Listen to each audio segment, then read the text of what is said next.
I was like, oh, I've never done that before. Yep.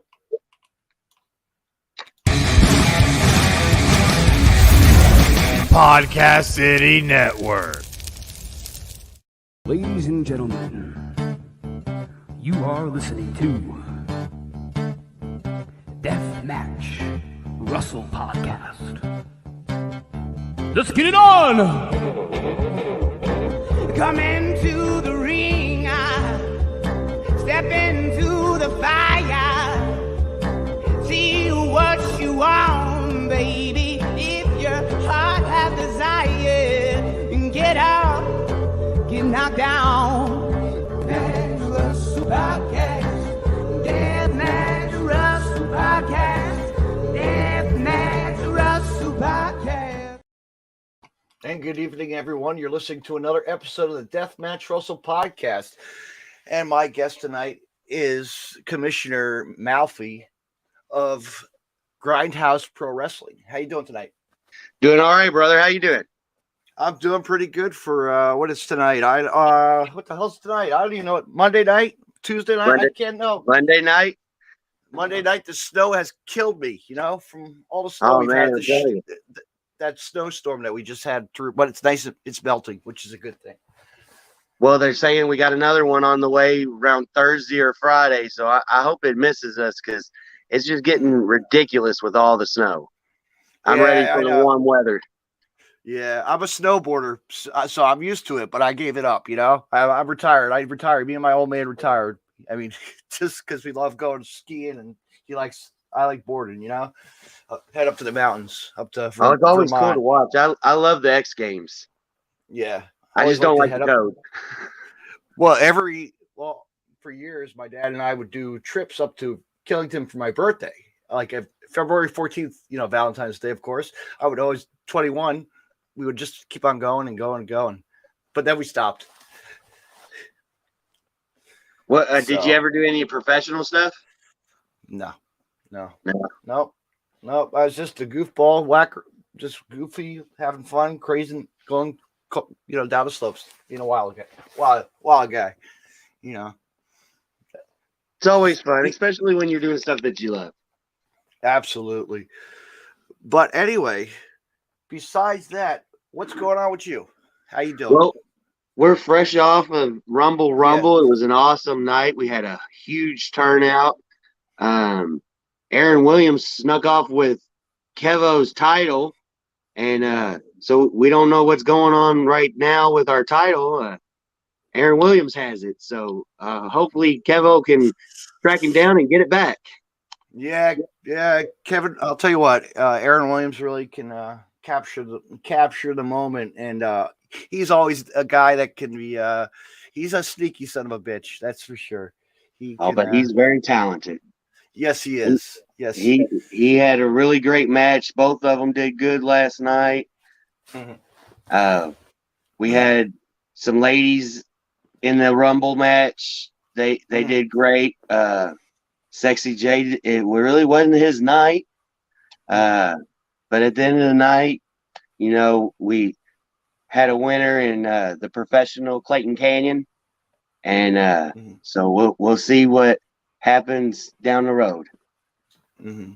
Yeah, and like I say, you could always bring them on I'd love to have them if you could come on my podcast. Any professional wrestler, you could. They gives them a chance to speak out and tell their stories as well. I'm pretty sure they'd be more than willing to be on. They're all a great group of guys and ladies, of course. Females. Yes, and ladies. Yes, cannot leave the ladies out. That's because they're part of the show, and that's what makes wrestling. You have to have the ladies. Wrestling has really took off. I really enjoy where it's went. To see how it was back in my era of watching it, which was Hulk Hogan and Austin and all of them, to watch where it's grown. But let me ask you this, James, and I'm sure you're really proud of her, a young Billy Starks. Oh yes, we're very, very proud of her. She has come a long way from where she first came out, and did her thing, and just know where she's at, and she's on the East Coast doing her thing with the Game Changer and H2O, really showing the world who she is. We're proud of her. And she made a big return for her home last night, and she did very, very well. Her first competitor that she touched hands with was Alice Crowley, and there's a lot of history between them two, and it was really cool to see them back in a grindhouse ring. Yeah, she puts the work like it's no tomorrow. We're just proud of her. She really is the future of the business and gonna go far, big time. I'm anxious to see where she goes. I keep on watching it, and all the things that she's done so far have been headlining, trending, and I can't wait to see which company grabs her and takes her on to being one of the biggest goats in our business, because that's truly what she is. She knows what she's doing. She's been trained by some of the best. She's got a lot of good people telling her the right things, and she's going to be big. She's going to be up there with Ruby and Charlotte, all of them. I think that we'll see her on that TV very, very soon. Yeah, and if not, we'll see her against Alley Catch or Ruby on the indie scenes. You never know. As well, because she's got big things planned for her, and yes, she does a lot of good matches on the indies, but I don't see her staying in the indies very, very much longer. I look for her to be in the big leagues very soon. Yeah, but hey, if it doesn't happen, it doesn't happen. That's what we always say. But the show must go on. Right. But you've had a lot of talent come out of there that's been seen on TV, and we know a lot of faces, and it's amazing what comes out of the grindhouse. I've seen a lot of talent progress over the years. Like you said, Aaron Williams was like an original. What's one of your favorite matches that you've seen of ours? I could go through a lot of them. There's so many matches. You've had plenty of matches with Tankman on there. I know that. Cole Radrick. A lot of Cole Radrick is one of my my go-to guys. He's real people underrated, but he's talented. Very talented guy. I watched his match on GCW, and I feel like that he was one of the best matches on the card that night.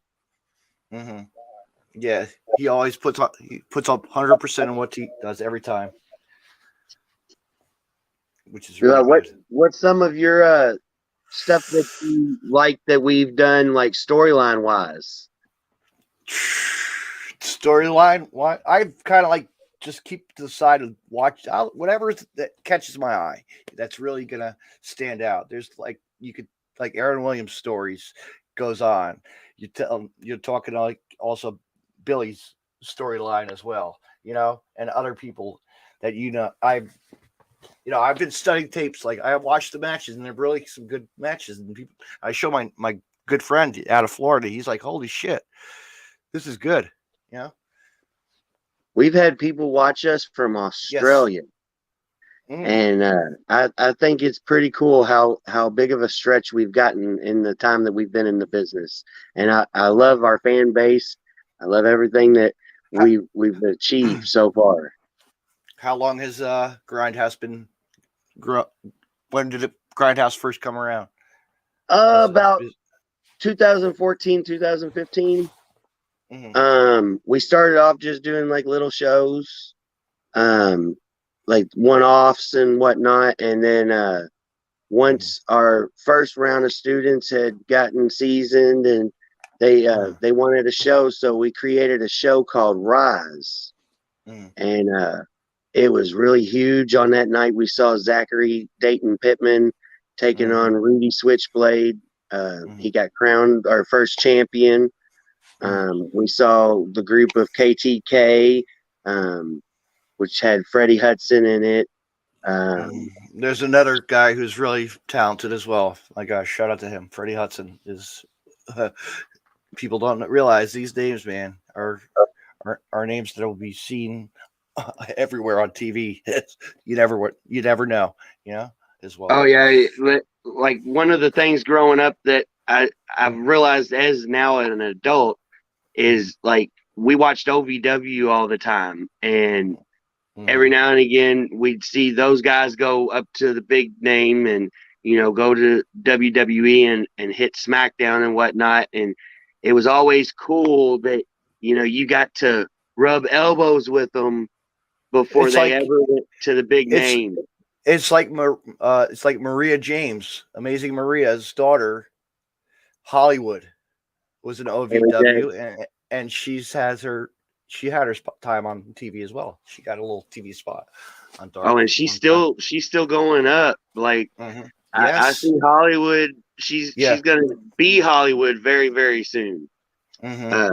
I've seen her do so much, and we're so proud of her as well. Yeah, she's one of the good ones. Shout out to both of them. Love them. Love them all. Love the Mary Jane. When I was a ring announcer, one of my favorite times to introduce somebody was for Maria. It was so awesome because she would get so many more monikers under her belt. Her death matches, she put the test of time on those, and she would win them, and she would put the guys in their place. Her and Mickey James. I love watching their matches, watching what they've done in life. Mickey Knuckles is a good one as well, especially in death matches. Some of her matches, I've been like in the screen, just like, I can't believe that she's doing some of these moves. And I mean, it was hot. I've watched a little bit of death matches. I cannot say that I am 100% a big death match guy, so I don't know a whole lot of history on it, but I know a little bit. I was gonna say you probably remember like the old time death matches from like the Terry Funk days. That's about and Cactus Jack. Cactus Jack, and really honestly, the only reason why I knew about those though was because of the big name showing what Cactus Jack had done in previous times. And so I never really truly knew much, and I actually get schooled a lot. And plus Terry Funk as well, because he was a wrestler, and then he just did that as a stepped it up in the game like Dusty Rhodes, like all three guys. Put it that way, Funny story about Terry. I didn't know nothing about him until he came out as Chainsaw Charlie. When he came out as Chainsaw Charlie, when he did that gimmick, yes, I forgot about that gimmick in WWE when he did that. Chainsaw Charlie was popular, yeah. Those dumpster matches were something. Yeah, the way that he could tell a story about with that, and how you'd just wrestle anybody just to get attention for the but he made a name for himself. Yeah, there's so many names, and with I'm glad that we have the networks. Let me ask you this, James. Growing up, what was it like for you as a wrestling fan? Growing up as a kid. I loved watching Shawn Michaels, him and Dusty and Ric Flair. They were so good on the mic that they would suck me in. I was a child of the home of the innocent, so I really didn't get to have much of the outside influences. TV, so when I get to watch the matches with my staff members, like it would really take me, and I loved the stories that they would tell, WrestleManias. And then when DX showed up on the scene, just so much of it just really influenced me to where I got sucked into it. What was your first time going to a show? Ooh, that's a good one. Wow, right? Ground Zero. I went to Ground Zero and I watched Undertaker take on Diesel. I think it was Diesel. No, it was Brett. And the way that Shawn screwed him, and to see the audience and to see everything, it's like, wow, this is really like you don't. Well, and those were the days of the sets. where they had all those sets that they would do, and that was the house. And like I miss those days of people creating those little sets where it took you into what the theme of the show was, because though I think that's honestly what sucked me into it, was the way that they got you on, the way they told the stories. Yeah, that's like me. Growing up, I was lucky. I got I still have it till this day. I always show off my prized possessions. As a kid, my dad took me to Atlantic City, New Jersey, and we went to WrestleMania 5 in Atlantic City. It's nice. And I always tell the story how we're sitting up in the nosebleeds, way up top, looking down, and 5 rows next to us on commentary, Jesse the Body and Gorilla Monsoon. I was excited for moments like that. It's like, and then to go listen to the ring from down below, you're looking down with binoculars and you hear the thump of the microphone next to the ring, because that was really, how they did it back then. I never knew that, like when they go thump on the mat, the microphone would be there to pick up the sound. I was talking to my boss the other day about wrestling, and he said, what killed it for me was when they did that thing and they showed, some of the stuff, and they showed the ring microphones and all that. He was like, I actually thought that they were that powerful when they, was hitting each other, that they was making all those sounds. And he never understood why they put those microphones there. And I never understood it. I didn't. Yeah, but it was when you go to an indie show, you don't see that. There's no microphones underneath those rings. And the guys are going through and actually having matches. Like, to me, the indie shows is way better than WWE because of the microphone thing. Like for a kid, that would wind up getting it ruined because of things like that, where people are so negative about the business. The business is very, very good, and kids love it. Adults still love it if they got sucked in the right way. If somebody tried to kill you on it, it kind of messed you over on it. But luckily, I never had nobody down the wrestling business until I became an adult. So I always 100% was in there just loving it. Like like how you had your moment where they signed your ticket. My moment for that was at Freedom Hall. They would all come through where basically they walked the horses during the Kentucky State Fair, and they had it all caged off to where we could not go in that area, but all the wrestlers were coming up and were talking to us. This was when the Hardy Boys finally had started getting a name for themselves, and RVD and Jeff started kind of messing around with each other, giving us a little bit, and was teasing each other. And Jeff did a swanton onto the car while they were, doing their match later on that night. I don't think it ever even made TV. No. They did a lot of stuff that never made TV, and I wish that they would show those matches. Yeah, I didn't get tickets to that show, so I know that match happened, but I watched it back there. But I never got to go to that show, and I think that was the Raw where Austin got busted open by Undertaker. Yeah, I used to go to a lot. I used to just go to a lot of house shows because that was popular. House shows for the WWE were so popular and cheap back, for their good range, and I'd go down to Asbury Park, or not Asbury. I'd go to Meadowlands. I'd go to Meadowlands, or the Meadowlands or Madison Square Garden once in a while to see a wrestling show. I'd take the trip, and I actually seen like Eugene goofing around, picking on Ric Flair. Like that's classic. And then you don't have and going to Atlantic City one year, I'll never forget it. Howard Finkel, I'm sitting like 8th row. And Howard Finkel's on the mic, and I'm just like laughing at him. Hey, Howard, how are you? Hey, how are you? I'm doing good tonight. You just don't get that from the crowd interaction. And then like to see a cage match for like a WWE house show, you're like, wow, this cage really is smaller than it looks on TV. Because I saw the John Cena versus Chris Jericho, and I'm like, wow, you know. Have you noticed, and maybe it's just me, but the ring looks bigger nowadays on TV than it did when we were kids. Yeah, yeah. The ring looked way smaller. And I beg to think that now it's a 20 by 20, and maybe then it was an 18 by 18. Yeah, I think it was. It's amazing how they make the angles of the camera, of the video, the production to look at the ring and make it look bigger.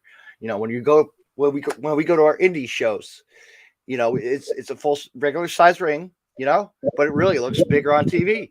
It's like, wow, you're like, I mean, if you look like, put it like Game Changer Wrestling when we were when they were at the Hammerstein, the ECW arena, for that ECW, the Hammerstein Ballroom, Yeah. And, that it hurt me when they did the reboot of it for WWE and it never had that same nostalgic that it had back when, it first started. And I really kept on hoping that they would bring it back some way, somehow. But talking to the guys and stuff, it would never work under that umbrella ever again. Somebody would have to create kind of like what GCW is doing. Maybe they'll take that banner and run with it. Yeah, but they have ideas. They have their things, and they announced that they were going to try. They had bad trials for the first one. It's okay. You have mistakes. They had problems with the production and this and that. Everything happens. Sometimes you just have to move on to better things, better ideas, and just brainstorm. Same thing happened to Ring of Honor when they first started up. And to be honest with you, they'd probably still be going strong if it wouldn't have been for this pandemic that's going on. The pandemic has really, really, dare say, killed a lot of things and momentum that everybody was going on. We recognized a bunch of our students that had graduated, and we didn't get to do it because the pandemic was going on. And so we brought them all back last night, and it was really cool to have them all back. And a lot of them are still going strong in the business. I don't think not one of them isn't working right now. So that says a lot for the group of girls and guys that not only have came into our doors, but other people's doors as well. You look at those people that you watch start off in their training and then grow into bigger and better characters than what they was when they first started, and it makes you invest in them, and it kind of creates that what we had back in the old days when it comes to our guys and gals that we watch now. I watched DDP, his new thing that he's doing. I love it. The video he was in, I love it, and the interactions that he gets from all of his fans and even his haters, it really makes you go back and love the business even more when you get to train and watch. And I'm not even a trainer, I just watch kids and watch them grow, and I love being their chess piece that they get to use, whether they can tell me off or get to do a contract signing or whatever we get to do together. I love being a part of helping them grow because they help me grow. And like I said, I started off as a referee, then I went on to a ring announcer, commissioner, and I loved it. I've been around for 16 years. Nope, you're breaking up. You're breaking up. Oh. Am I good now? Yes, sir. Sorry about that. Well, I'm using my cell phone, so my Wi-Fi probably is cutting in and out. No, from holding it, it's like it's just like shaking. Oh, Noise. But yeah. being a commissioner. It's a big job. Yes, and a lot of responsibility. I'm so glad that everybody enjoyed the show last night, and I hope that I can be instrumental in bringing even more. You know, our next big show that we're gonna have is Rise, and that's like our WrestleMania. So I can't wait to see what all transpires leading up to the road to it, and hopefully we show out like we always do when it comes to our Rise shows. Is we've had summer sweat fests. So anytime you're in our area, come and check us out, man. And we love to have you. Absolutely. If I ever take a summer trip. Yep. We got maybe come down for our Derby festivals that we're gonna have in the last week of April leading into May. We always have our shows on Sundays, and it's always the last Sunday of the month. So, that would be around the time of Derby as well. Maybe you could roll in and watch those thoroughbreds, and then come and see them. Or maybe the next season. I'm going to a cabin. Going to cabin in May. I booked a cabin for May, so I'm not doing any wrestling in May. Me and my old man going to go fishing. That's what we planned. Where are you going to your cabin at? We are going to Lake Harmony, up in the Catskills. Real nice. Beautiful. Up near actually Big Boulder and Jack Frost. It's real nice. Right on the lake. Got to find a little cheap little three person house rental. Yeah. So just did that for a couple days. So yeah, I love camping out and doing stuff like that. It's always fun to get in with nature. One day I'm gonna have to have Isaiah take me on his retreat and disconnect from the world and do it the way he does it for a little while. And you never know what nature's gonna give you. Isaiah, I remember having him on like podcasts a long time ago. Wow, see, look at that. I get people I've had on the show. It's amazing, huh? He was very instrumental in having me being able to be in the business. If it wasn't for him and Rick Brady and Two Tuck Tony, I don't think I'd be where I am today. So I owe my entire career to them. I was always setting up rings. I was never getting my opportunity. And it's hard. I'll tell you what, it's those rings. I'll tell you what, I've done it. It's heavy. Yes, it's hard. It's a lot of grind. They're very heavy, and when those ropes break, you gotta watch out sometimes. But if you ever watch, some of the buildings that they've done for Ring of Honor, like New York City. Now there's staircases. Don't forget, they're not like hallways. They're back door, ground floor warehouse doors at the bottom level. You had to climb up like 6 flights of stairs just to. I never knew that. Like that's amazing. Like in New York City. I heard that, and they even said that that's how they was doing it with Raw back in the days when they would do Manhattan Center, I think it was. Yes, yeah. They would have to do that, and it's just amazing. Different areas in the state, they all do things differently, and it's just amazing to see even those older buildings on how they used to be able to put on shows. It's amazing. And to see the art, the art of the building is phenomenal. Like the structures, like the theaters, a lot of theaters. Back in the day, it was a lot of theaters. Also, if you noticed, like yes, but and entertainment was a big thing back then too. And now you dare say it's still a big thing nowadays because look, we all hold a thing in our hand and walk around. So in a sense, it's still what it's supposed to be, but it's not as entertaining sometimes as it used to be. You'd get sucked in easier back in the day. So much. You have places where look where like Johnny Cash or Frank Sinatra, come on, or Patti LaBelle. These are the places that they've had wrestling at. Think about it.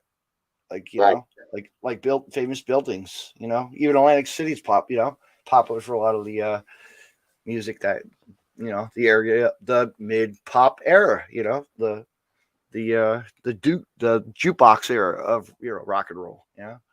Growing up.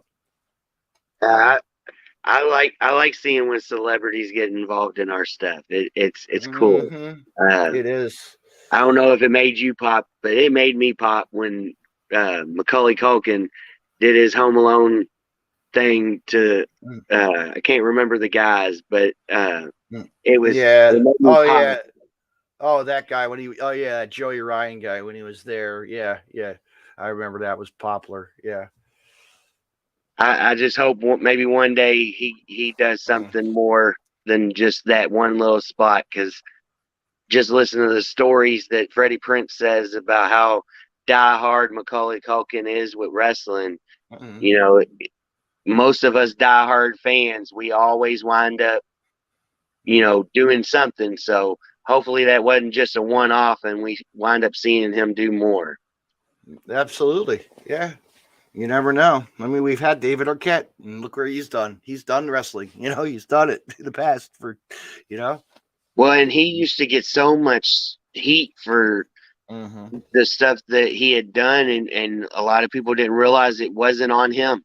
It wasn't like he went up and said, "Hey, I want to be the champion of WCW." That was just the bookers and the things that was going on then, and they put him up against somebody, and he happened to win the match, and then fans just kind of went off on him, and he didn't ask to be in the match. It just kind of happened to him. So, and that's the way life is. Sometimes life gets you, and you either get up and dust yourself off and roll with the punches, or you sit there and kind of do that with your head down, and you ain't gonna go nowhere. No. And then you look back and you think about that night was very special because somebody's dad was watching his son wrestle. Luke Perry's was Jungle Boy, and his father was there watching him during that show. And just to look at that though, look at where his dad was before his dad passed away, and Jungle Boy, I guarantee you there ain't not one person that can't say he ain't made his father proud of him. Because he had all the accolades because Jungle Boy had friends like Marco Stunt who really showed him the way. Shout out to Marco Stunt. I tell you what, the first time I met him was at a hooligan show in St. Louis. And funny story about that, when I introduced him, I had to be Jimmy Hart for the night, and I had a megaphone, and I'd never used a megaphone ever. So it started squealing, and Marco came over and picked on me, and I don't even know if there's a video of that or not. But it was fun. And that night he went up on the rafters and did a big old flip, and I think he won the match, to be honest with you. But it was him, the hooligans was in it. But it was a really good night. It was just in a little bar out there. And they drew a big crowd. Like it was a great night. I kind of came out of my comfort zone that night, and I enjoyed it. Because normally I go through this area, and I don't really kind of branched out. So, a guy that I was hanging around at the time told me to stop being a baby and branch myself out. You never know if you can get a booking. Just go to the show. And so I went to the show, and they knew that I was announcing for Grindhouse, and he was like, "Do you want the opportunity?" And I said, "Yeah, I'll take it." And I enjoyed it. Yeah, but Marco, his moment was that Game Changer when he first popped, jumped over the rail as a fan and proved who he was. He just a small town boy from, Olive Branch, Mississippi, doing small wrestling indie shows for, but he made his dream come true and became top on the scene and still is. He's doing good for himself. So what if he's going to be? He has the shine on TV. Yeah, they're gonna let him go. Yeah, it's a shame, but you know what? He's smart and he's gonna stick with what he does best because he also has a good voice as well for music. Right. And You I know? mean, there's a lot of cuts going on right now, you know, and it's not I because you're know. not talented. It's just because of money and whatnot. And it's a shame. It But, is. at the end of the day, he'll be back. Mhm. Whether it's with AEW, whether it's Mhm. with TNA, there's so much. And that's what's so good about this era of wrestling. There's so much for you to do.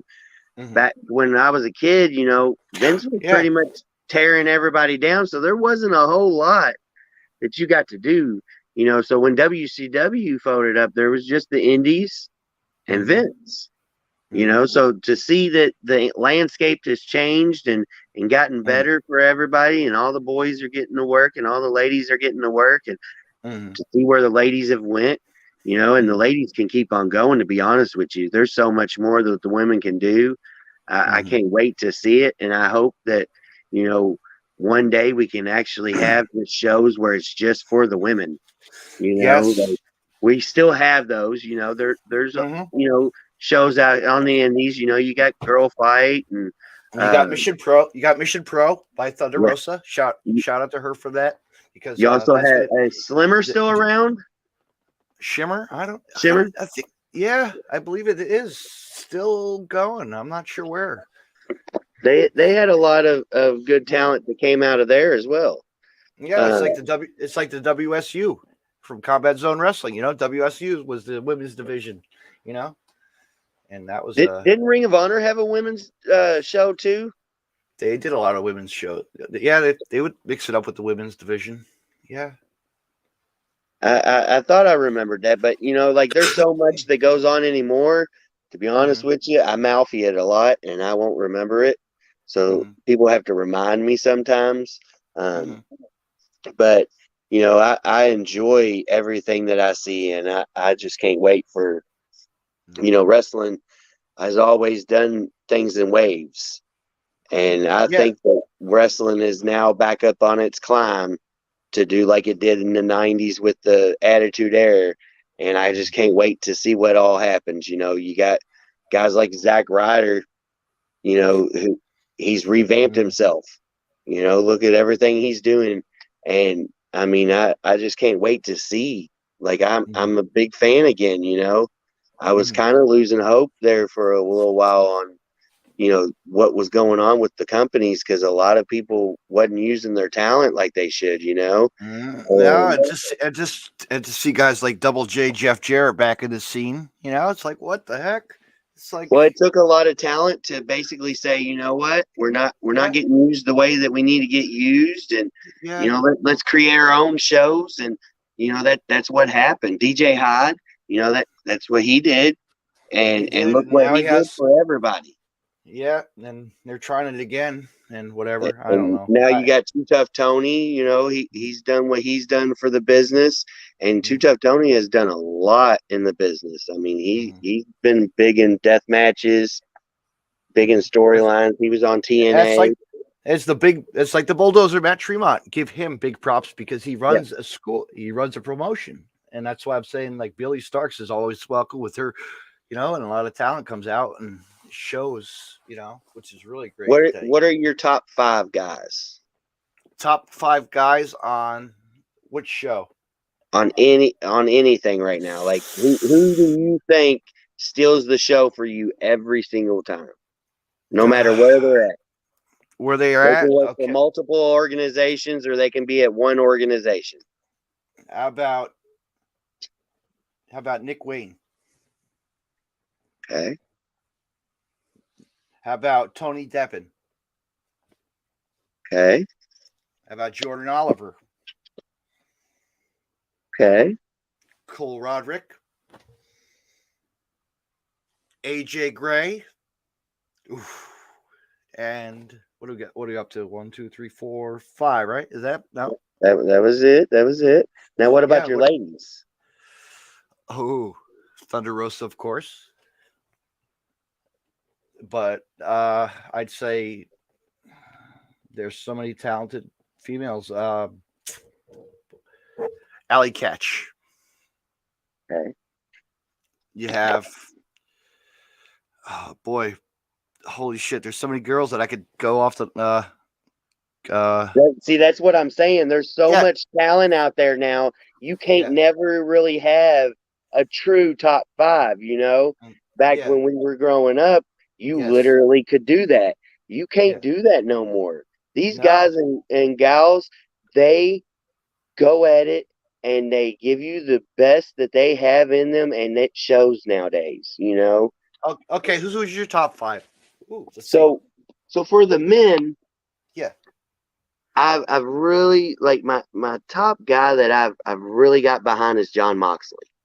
Mhm. You know, John Moxley, to watch his entire career of where he went, I mean, just amazing. You know, Yeah, and look where he is today, and he still has the championship. Shout out to him.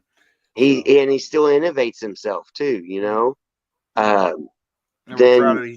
Somebody Cole had to take some Cole's time one off. of my guys. You know, Yes. he was at Grindhouse for a little while.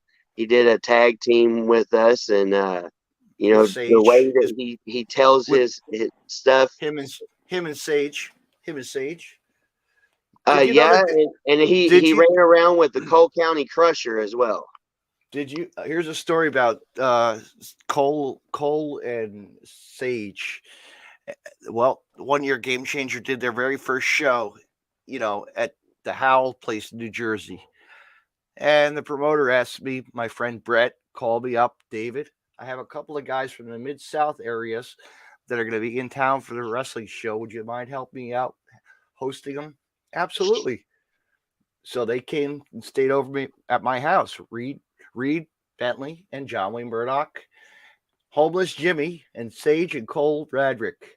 How about that? So I had like a whole house full of wrestlers enjoying my pool, just going swimming, and just a little summer because they never seen that shit before, Speaking of Reed, I watched a match in person and he came back from it later on, but he had a really bad injury, and I'm so proud to see where he's went from that. You know, a lot of people when they get those big injuries, a lot of times it knocks them I know. completely out of it, and they never come back.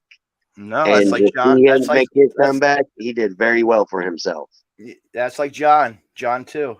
John was like that too. He had that scary armpit light tube injury, but Reed had that bad gash from the chair shot. That's the one you're talking about. Yes, and Yes. that just for that, it screams. That's what I'm saying. About the talent these days. You're obviously, no matter what, if ever asked that question, you're always going to have somebody say, well, why don't you thank me?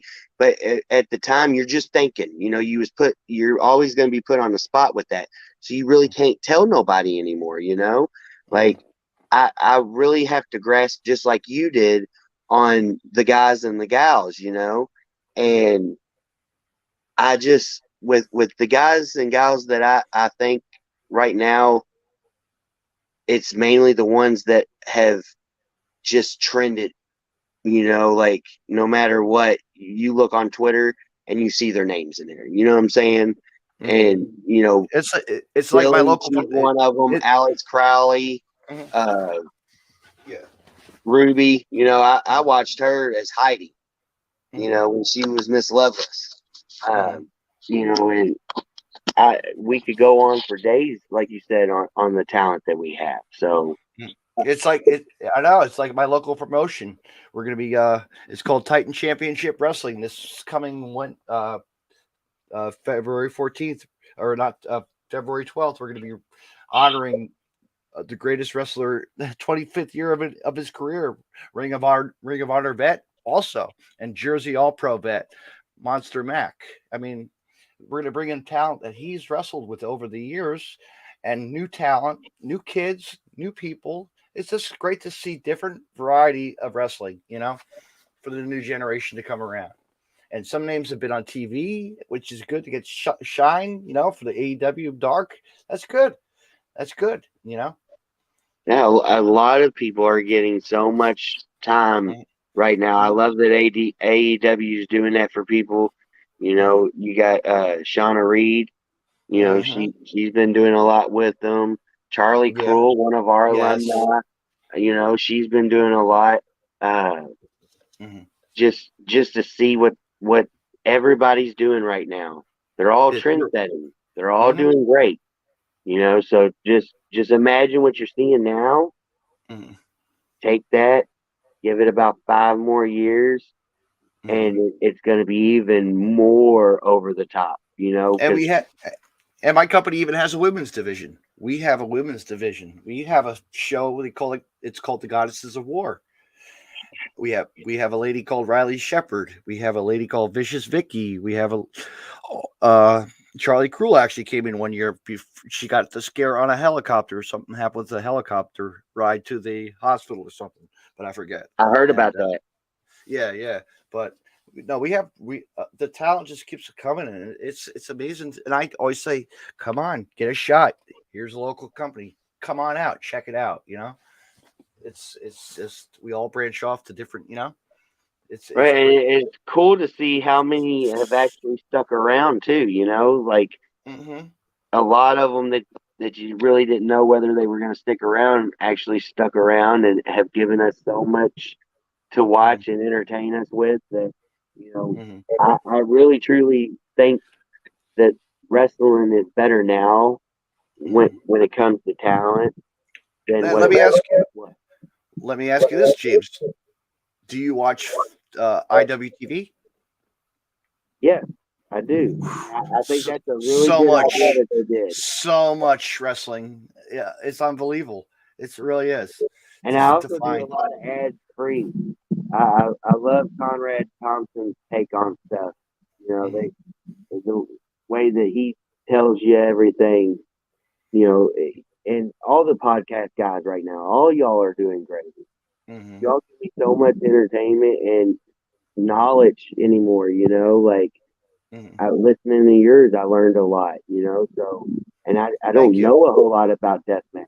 Like I said, you know, I'm a baby when it comes to death matches. I don't know a whole lot. And I will never tell anybody I'm a connoisseur of that. Now, I will tell you I know a lot about 80s wrestling and 90s wrestling. I'm pretty good at that. But, you know, I enjoy it all. Like, I truly enjoy it. You know what I say, James? And we support professional wrestling. We support independent wrestling. I always say that. It's what we love, really. And we're blessed. And you have to love it. You have to love it in order to truly understand what's going on, you know. And not only that, the LGB community as well. We're proud of who we have as wrestlers and people that can perform for us as well. And you know, that's the one thing that people don't realize. There's some gay wrestling out there, and it's awesome. Shout out to Effie. You know, it was the big influencer on that. You know, really. Also, ain't it Jamie Miller? I've seen a lot of stuff from that person, and they do really well. So you know, J Rose. I don't. That's why I said there's so much going on. I don't get to know everybody's names, but I can. When you say somebody's name, I remember it because of the clip that I seen on either Twitter or YouTube. Yeah. You know what I'm saying? Yeah. And that's what's good. A lot of people understand now where to put their videos to get seen and get noticed. You know, before it was very hard for you to get noticed. And now there's so much out there. Look at Shane Good, you know, like he does real good. So a lot of people out there do very good with entertaining it and showing you what they have. And I can't wait.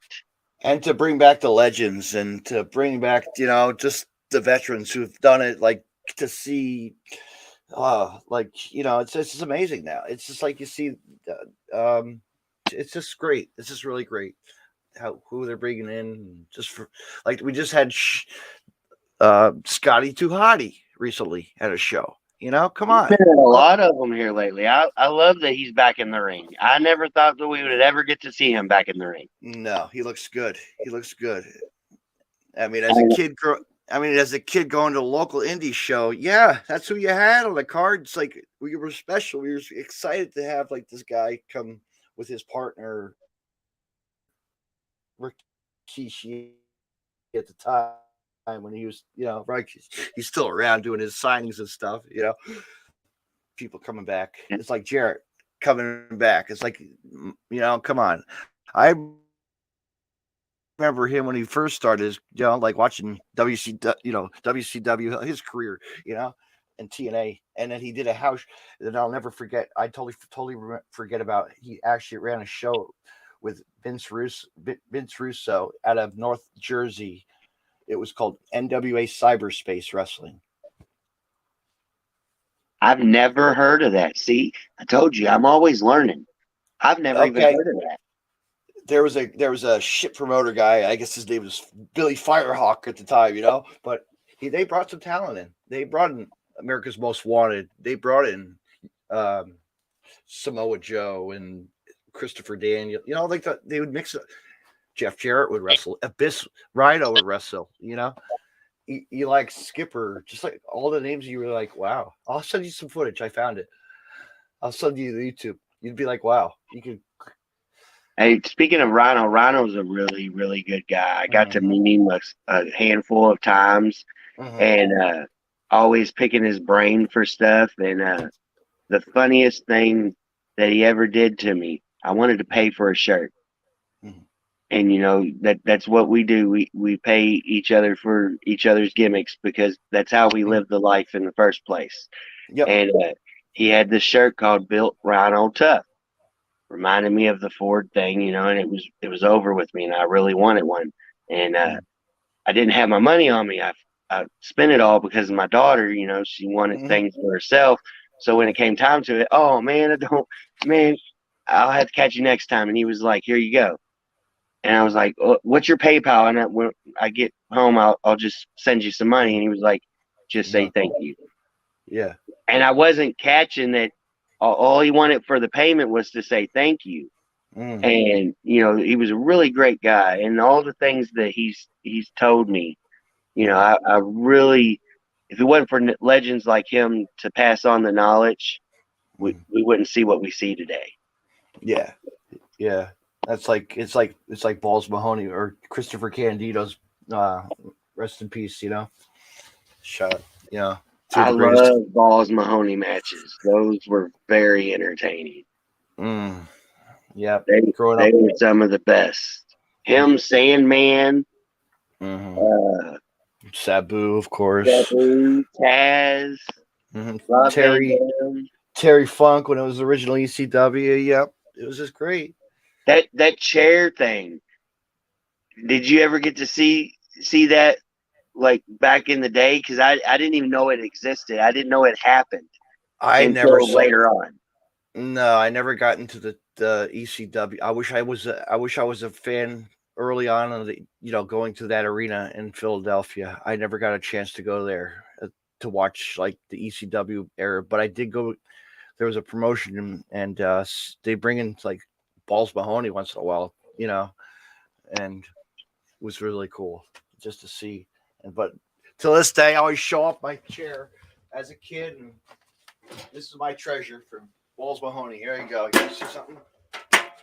That's sweet. Locked and loaded. Balls Mahoney. And he even signed it for you. Yeah. And a funny story behind Balls. I always tell the story how I was 18 years old as a kid. Okay, working at a dollar store. I didn't know anything. I was working my stock job, stocking shelves, and next door was this big and tall store, the big tall clothing store, right? And this guy comes walking into the dollar store, and somebody said, "Hey, that he's a wrestler on TV." I'm like, "What?" Okay, I didn't know anything about ECW till he came in the door, and he started talking to me. It was great, I caught ECW one night on late night TV when they were on public access, and I could never find it again. So I just didn't know where to find it, Yeah. because back then it was very hard to find. So I didn't get back into it until it's got sold to Vince. That's when I got to kind of sort of relive everything because I didn't know how to get it. It was very hard for me to understand because I was in the group homes, though, you know. It was very hard to understand how to get to be able to see it. So I never got to really truly watch it all. I get to relive it through the network. So I didn't get to watch everything. No. But the midnight, you know, actually also, I got lucky as a kid also, and I always tell the story. Iron Mike Sharp ran a school in my hometown. So I got every Saturday night, I'd go down and watch X-Pac as the 1-2-3 Kid wrestle in the ring, you know, with Roddy Piper's cousin, Bobby Piper, and guys like WCW star Malice would walk in the door. The Wall, aka the Wall, you know. It's just crazy. And then what do you think about Warlord? Ain't it Warlord? Yeah, Warlord. Yeah. What do you think about him and MJF? I can't stand MJF. I'm not an MJF guy. I've had my share with MJ over the years at CZW. Funny story. He spit at my daughter's cousin at an IWA show, and I that was the first time I ever knew about him because the guy that was the father, you know, he messaged me and asked me, did I know this guy? And I'm like, no. And he was like, you don't? And he just did this. And I was like, I don't know who you're talking about. I'm sorry. So then I had to go get knowledge on him, you know? And I'm sorry. I'm a fan. I like what he does. I threw toilet paper at his face, and then it was great.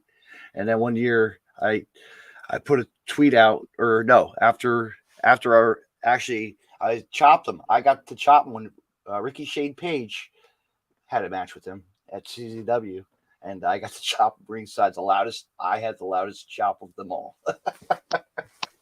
And then cool when you get to do it to like the wrestler comes through and holds him and lets him smack him. Yes, it's so cool when I see the guys doing that, and just to see the fans light up. It's fun. The reaction from everybody's face when looking at me when I had the loudest chop. Like really, I laid it into MJF because Ricky really held him good. And but then I after that, you know, I got blocked on Twitter for something. I set him up for something for like taking a dump in his house. It was great. Oh, that sucks. That's okay. I got blocked by the Star Maker, so you know I've been blocked. I don't understand getting blocked. You know, you're just having fun, but it is what it is. Yeah, but you know, you have to have your shine. Get your face. Got to get ourselves, you know, our moments. You know, there's plenty of moments where you got to get lost in it. You know. That's what's fun about it, though. You know, like getting lost into the show and enjoying it. You know, like, and these days it's very hard to be able to do that every single day. You know, it's hard to find things that you can truly get into and sink your teeth into because there's too much content out there for you to really do it. You know, that's what I tell everybody. You know, that's the difference between the eras. You didn't have it all, so it was easier for you to remember it all and sink your teeth into it all. And I don't know. I still think that we can see another with AEW. We could see another war if done right. So I'm hoping, you know, because I told somebody the other day, look at it. It's WCW just with a different name. You know, everything about everything that's going on is the same that we had in those days. The only difference is AEW's not been around for 25 years. You know what I'm saying? Like, so it doesn't have that name that WCW had because it had, you know, Davy Crockett and everybody merged into its heritage. So and Jim Cornette and all the other names that were, you know, populating back in the day that were wrestling, you know, from the NWA era to, you know, the Mid South, the Smoky Mountain to this and that, and you know, every promotion that was under the tree of WWE, you know. Yeah. To lead Smoky Mountain was really good. I liked Yeah. going to the Louisville Gardens and watching some of the stuff that Memphis Wrestling would bring up to us, and you know, I got to see Flex Cabana, which is, you know, known as The Rock. He was there, and he would do. I think I said it right. Might have said it wrong, but he was doing good things back then, and got signed by Vince, and I didn't even know that was going on. And I as a kid never understood the dirt sheets and all that, so I didn't know that there was ways for you to find out what was going on for the guy, you know, for the next round and where he was going and stuff like that. So it was always what, you know, they would give me, and I you know, and if I look back also as a kid growing up, I actually went to a promotion. It was called NWF Wrestling, National Wrestling Superstar, or NWF was popular. That had Bruiser Brody. I got to see Bruiser Brody at a young age. I got to see Dr. D. David Schultz.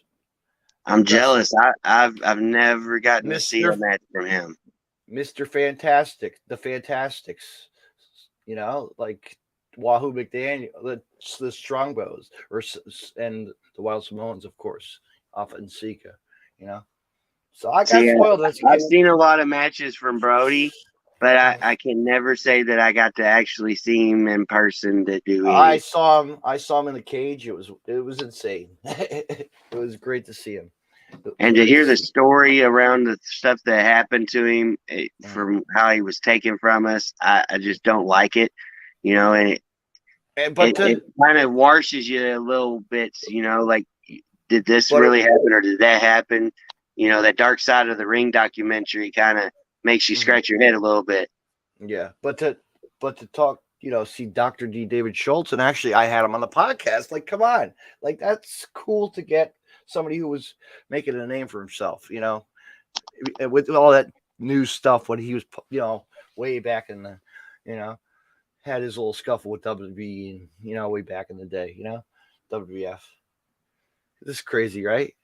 Right, cool. And to see some of those guys, you know, what they did back then, to like Dutchman Tell, you know, the things that he did. I didn't even know much about where he was, right, on like what he's doing now, until he was on a podcast, and I can't remember what it was, but he started talking about the old days and how, you know, the way that stuff was back then, for where, you know, for him to understand where he needed to go and what he needed to do. He said, you know, you never really knew where the hot place was until like, how was it?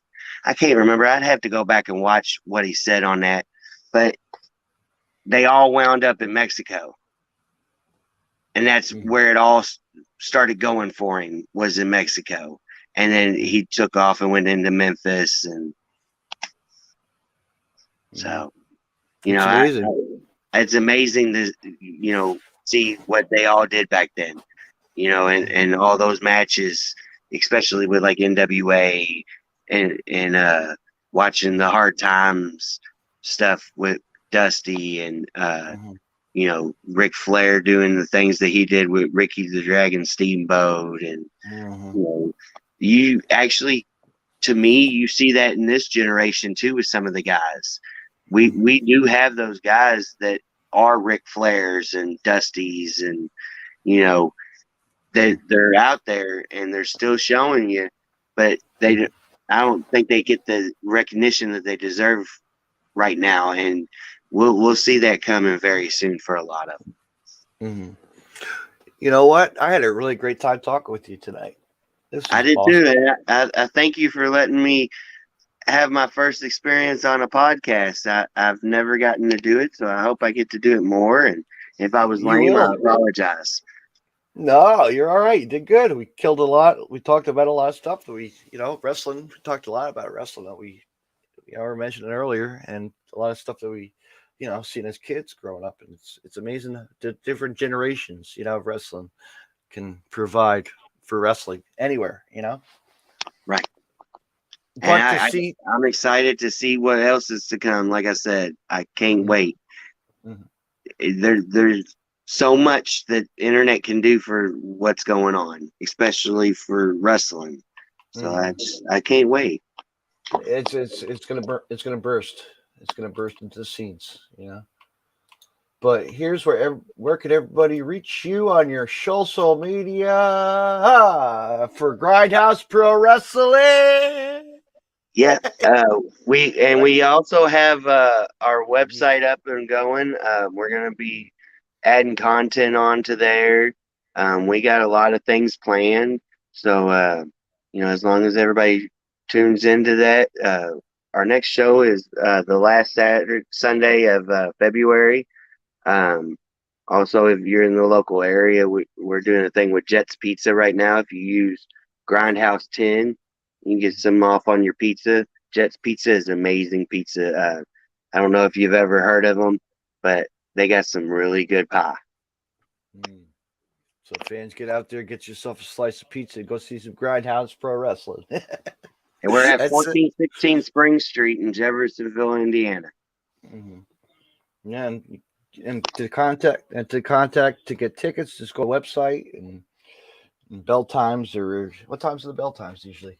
Well, for our big shows, if you get our meet and greet VIP tickets, we normally open up the doors at 1:30 for those people. But on our normal day shows, it's 2:30 2 o'clock for the doors and 3 o'clock for bells. But we always will tell everybody, we'll always try to get out our videos and let people know. And Miss Ash will also let everybody know stuff too. She's one of our correspondents. She's doing a very good job for us. She told everybody what was about to happen for our Rumble on our live video. We got a lot of pictures up there from the show, so everybody can go and like it. We'll have some stuff up on our YouTube page here soon for highlights from the show, and can't wait to see everybody there. Yeah, and make sure you all check out Facebook, Twitter, Instagram at grindhousewrestlingpro.com. There you go. How's that? All right. And if you got dreams and inspirations of being in the squared circle, contact us, and we'll let you live the dream and join the grind and give you all the tools of the trade to be able to do it. I want to say thank you, James, for coming on the podcast, and you have a good night, my friend. Till next time. Thank you for having me. Yep. Good night, everybody. Good night. All right, fans, you heard it here from Malfy himself. He's ready. Commissioner Malfy, go say hello to him at a show. He's one of those guys, he wants to make you watch professional wrestling. Like, enjoy it for what it is. All the stars and all the young talent that comes into the Grindhouse Pro Wrestling Academy as well. That's what I was going to ask him about the academy. He said yes, but you know what? These stars, future stars, or young talents, new talents, want to be seen and heard, and heard on the microphone, as in promo wise. That's what I meant. But to see them do their thing inside the ring and be where they are today and be seen all over the world, you never know where they'll show up. Thank you, fans, for listening to another episode of the Deathmatch Wrestle podcast. But fans, make sure you tune in this Wednesday night. This Wednesday night at 8 p.m. I'm going to be 8 p.m. on the Deathmatch Wrestle podcast. I will be joined by my co-host of the night, Everett Lee of the Everett Lee Show, and our guests of the evening, for Titan Championship Wrestling Tag Team Champions, PJ Savage and Ransom, members of Team Takeover, as they will be facing Chris Bradley and Ross for the Titan Tag Team titles February 12th at the Adrenaline Sports Academy in Toms River, New Jersey. Bell time is at, I believe, 6 p.m. Bell time is, doors open at 6 p.m., bell time at 7 p.m. We're going to be honoring the great. The event is called Monster Among Men. TCW presents Monster Among Men, as we're going to be honoring 25 years celebration and honoring one half of the heavy hitters of Jersey All-Pro vet Steve Monster Mack. And he'll be in action as well, and many other talents as well. And fans, catch me February, what date? I got so many things coming up, it's not even funny. Catch me February 4th. Friday night, February 4th, with my guest, the Reverend Ronnie Roberts will be on the podcast. We'll be talking to him and much more. Fans, I want to say thank you for listening to the Deathmatch Wrestle podcast. And have a good night, everybody. Till next time, talk wrestling as always. Support professional wrestling, independent wrestling, every kind of wrestling. Good night, everybody. Till then.